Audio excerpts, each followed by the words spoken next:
Hello guys and welcome back to episode 5 of Patrol Talk. Today we're going to be taking a look at where the inspiration for the Patrol's interior came from. I hope not many of you know where it's come from because it's a little bit embarrassing. Also going to have a look at my new exhaust that I've built for the Patrol, and I think it sounds pretty damn awesome, so we'll check that out a little bit later. So without further ado, let's crack on with today's video.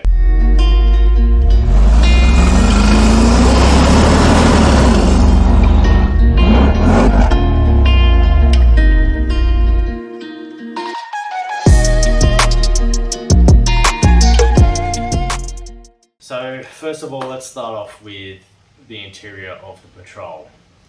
So as many people complain, it is dated, the tech is very lacking, the wood grain sucks, and you just don't expect to see, that sort of an interior in, a $90,000 or $100,000 car. Well, I accidentally just discovered where some of the interior pieces actually come from, and probably where a lot of the styling has derived for the Patrol. Not just the inside either. So I was just scrolling through Facebook Marketplace actually, and somebody was selling a 2012, I think it was, El Grad or something. I can't remember what it's called. I think it's El Grad. And basically that is a people mover that Nissan made in 2012. I think they made it from like 1997 through to 2012. So yeah, you can see where this is going. And anyway, the first photo was the interior, and I looked at the photo and instantly thought, wow, that looks familiar. Why? So I delved a little deeper, and sure enough, some of the interior pieces are exactly the same to what is in the Patrol. So the little infotainment selection buttons, that's the same. The start button's the same. The steering wheel almost looks the same. The controls on the steering wheel look the same. The little buttons and switches and stuff that are on the sides of the of like where the steering wheel is, they're the same. The styling is very similar. The seats look very similar. The wood grain looks very similar. And yeah, so it's a bit depressing, isn't it? The styling for the Patrol comes from a people mover that's 10 years old. So when you say, geez, the Patrol's interior feels dated, or this looks tired in here, yeah, just know that it's, about 10 years old. So there you go. So if you think this in Australia is due for a bit of a revamp, for the Patrol, you'd be pretty spot on. It's definitely time that thing gets a refresh, because good grief. But to Nissan's credit, it doesn't look too bad inside the Patrol. It does sort of work, I suppose. And, it doesn't feel terribly outdated, or doesn't feel like it shouldn't belong. I do think it definitely works in the Patrol, but, when you see it in that thing, well, good grief. Yeah, that's a bit sad. So even the rear of the El Grad looks very similar to what the Patrol rear does. You can see there's definitely some styling sort of cues that have come from it. So it's pretty sad. So moving on from that slightly depressing note, I've definitely been seeing, like usual, the same comments that keep coming up on the forums and on the Facebook pages, very similar. It's all the same thing. A lot of it's talking about wheels, tyres, GDM upgrades, suspension, faults, common issues, that sort of thing. So to sort of free up this sort of conversation and questions that continuously just get asked, be very appreciative if you guys could share these videos on the Facebook pages and that sort of thing to help these people get to the right place to get this information. You know, it frees up these platforms and allows people who have questions that are a bit more obscure, ask these questions and get a more constructed feedback, I suppose you could say, instead of it being just filled with, oh, what grey wheels are available for patrols, or, you know, I'm not sure if I want methods, or are these tyres good to run on my car? Direct them to these videos, please, so we can free this space up for people who have more pressing issues with their cars. Of course, this is, you know, they're great platforms these days to be able to ask these sort of questions and, you know, get answers and inspiration and stuff, and I'm all for it, do not get me wrong.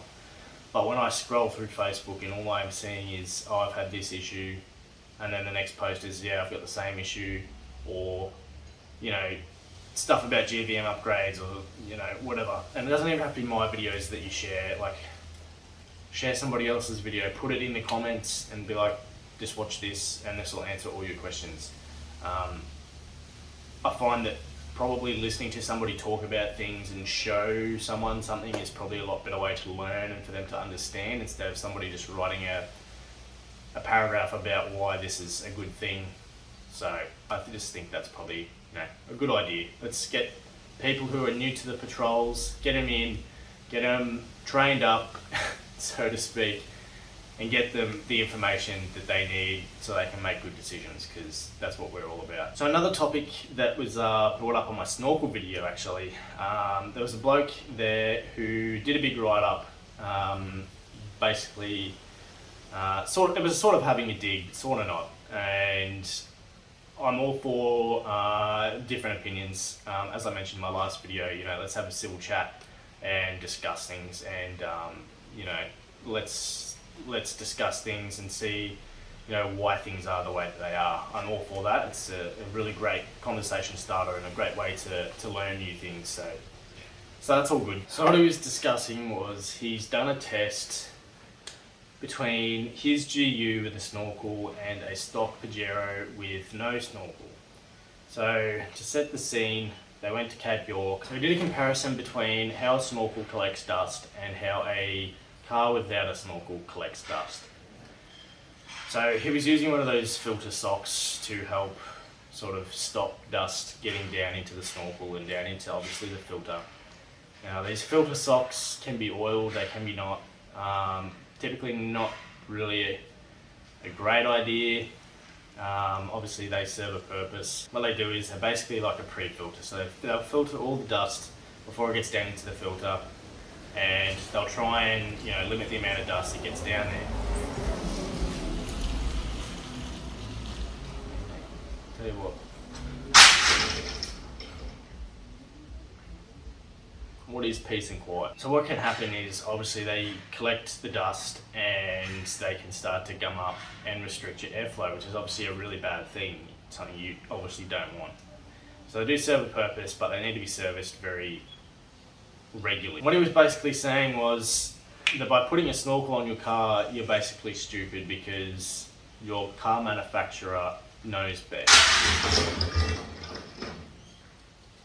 And yes, of course they will know best, but they also are not designing a car to do what you want it to do, like I've discussed so many times.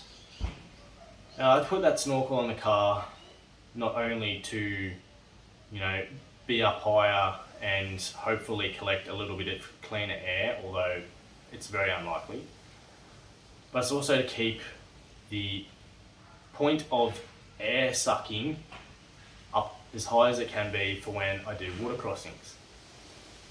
So obviously, you know, that is the idea of a snorkel. You go snorkeling, you have a snorkel, and you're breathing air from the upside of the water. And that's what I was basically trying to explain. Nissan does know a lot more than me, although they're not designing the car to go underwater. The stock airbox will not help with that. But they did design the patrol airbox very well, I will give them that. I wonder if I still got it. I do. So this is the piece of the stock sort of snorkel intake piece, and it'll sit like this in the guard, and as you can see, all the dust and air will filter out past this, and it'll try and suck as much clean air in through these little gaps, and obviously then it goes through and into your airbox. So it is quite a good design, although, you know, this is sitting in your guard, and it's quite easy for water to get into that area if you were doing deep water crossings. So yeah, that's why you put a snorkel in your car, and it's not so much for getting clean air, it's to stop water getting into the engine, which is, you know, pretty critical, I think. Alrighty, so this is what we've done with the exhaust. So I did have a flange up here so I could sort of change out this middle section if I wanted to, but I've just decided to weld it. So I've just welded it here, and it just sort of comes out of the Y section here. Now I probably will have to change this eventually, probably have to cut it there and sort of figure out what I'm going to do when I get a different Y section, but anyway, for now it'll be fine. Still running the stock cats for now. Obviously that'll change once this warranty stuff's done, but I don't know how this is going to go now anyway, but so be it. So this is my hook-on muffler that I showed you guys last time in the exhaust video. So that's just welded in place there. We've chucked a piece of 20mm steel rod onto that for the exhaust hanger, and that works perfectly fine. And then obviously it dumps down there. So this is a very short system, and it sounds very, very cranky. I think this is probably, I don't know, I'm going to say it, but probably the best sounding Y62. There's definitely some really good ones out there, but this thing sounds demonic. I didn't realize how crazy it sounded until I did some exhaust testing from the outside of the car, but this thing is very cranky.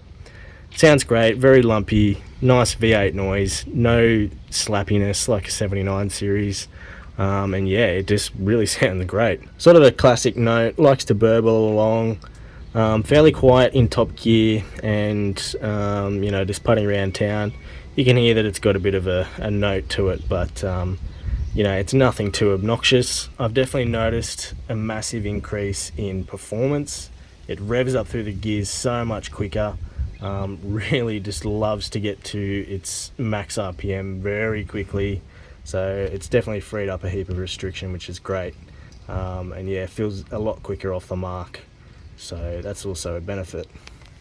So this is just all 3-inch all the way, and I've used the stock rear section little tip there just to help dump it out, although I'll probably do something a bit different with that at a later stage, just to make it a bit different sort of style to what it is, something a little bit nicer than that.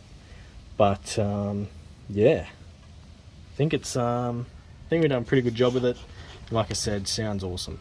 So at this end we have a flange, so if I do get sick of it or get in trouble one day, can just take the flange off, and I can, you know, extend it back or add another muffler or something in the future. So that's definitely an option. I wanted to have a little bit of flexibility with how I could change it in the future if I needed to, but at the moment I'm very happy with it, and yeah, definitely a lot of positives out of it, that's for sure. Now I would not recommend this sort of thing if you are, you know, just wanting to tow something or doing long trips or something. It'll probably get a bit annoying. The drone isn't too bad for, you know, the size of it. It definitely could be worse. It's not terrible at all. In 7th gear it's hardly noticeable, and you know, just cruising along, it's quite compliant, which is surprising. Deceleration's quite nice. You know, it just sounds like a V8 should, so I'm very, very happy with how it's turned out. We've been able to use the stock rear hanger, just welded it on here. It's be able to just change the angle of it here, and then added another piece of 20mm, and yep, did the same thing, just an angle, and it sits in there very nice. I wonder how hot it is. Cold.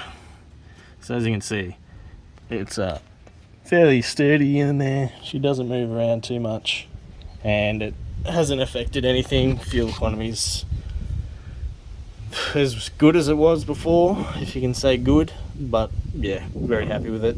Obviously the note will change a lot once I take those cats out. It'll probably become a lot more snarly and a bit more barky, and probably crackle a bit more than what it does, but for the meantime, I'm very impressed with how it sounds. So yes, that was a good move. But if you do want to make your patrol sound very cranky and angry, then this is a great way to do it. And yeah, you make up your mind whether or not you're on this side of the fence or the other. So let's go and check out how this thing sounds.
So there you have it.